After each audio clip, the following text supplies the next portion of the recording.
If you like The Conjuring 1 and 2, then you probably shouldn't go watch this movie.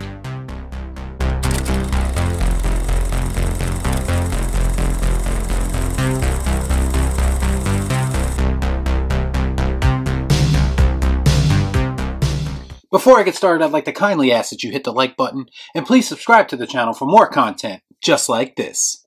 Come on. Do it!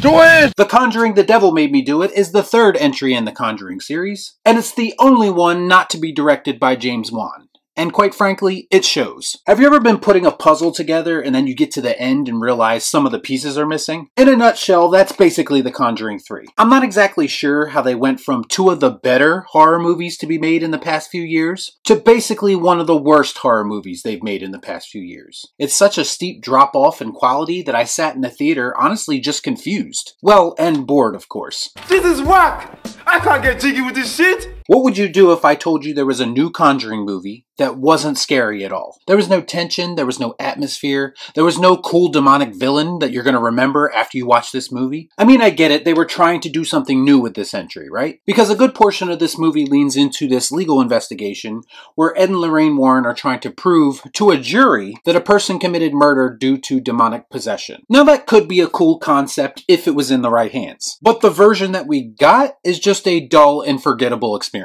I spoke in my recent review of The Conjuring 2 how James Wan successfully introduced new ideas into the demonic possession formula. In contrast, this movie is probably the most standard and by-the-numbers demonic possession movie that I've ever seen. At least when that demonic stuff is happening, which isn't very often, actually.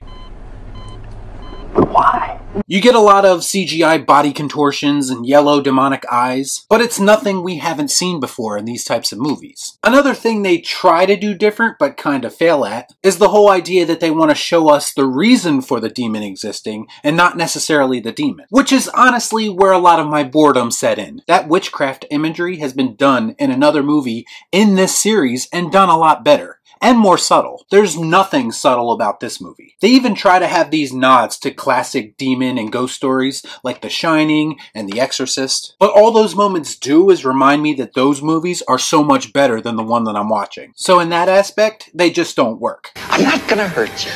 I'm just gonna bash your brains.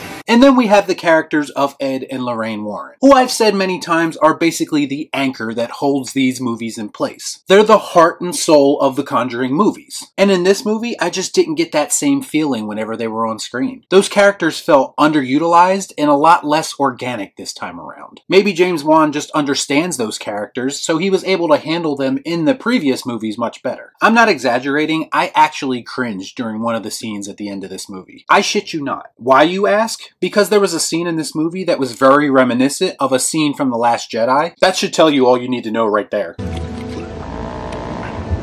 But it was like this heavy-handed love conquers all message that really doesn't fit. Granted, it makes slightly more sense in this movie than it did in The Last Jedi because we've actually spent time with Ed and Lorraine Warren, so we actually give a shit about them. But it just sounded so stupid when they said it. What's funny is that they've incorporated their love into these stories before in the previous Conjuring movies, and it was done very well. So to me, this movie's biggest failure is its execution. There's probably a good story in here somewhere, but it kinda got lost in the creative team's lack of a clear vision. You lose!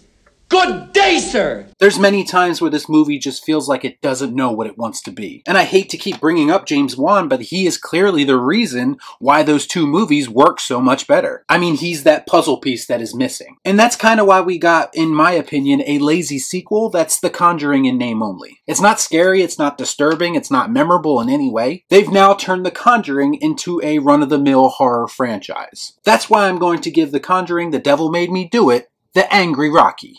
That's right, it stinks! Remember folks, I watch shit so you don't have to. So have you seen The Conjuring, The Devil Made Me Do It? Let me know what you thought about it in the comments down below. As always, please like, comment, share, subscribe to the channel, hit that bell for notifications, and I'll see you next time right here on Real Shift. Thanks for watching. Peace out.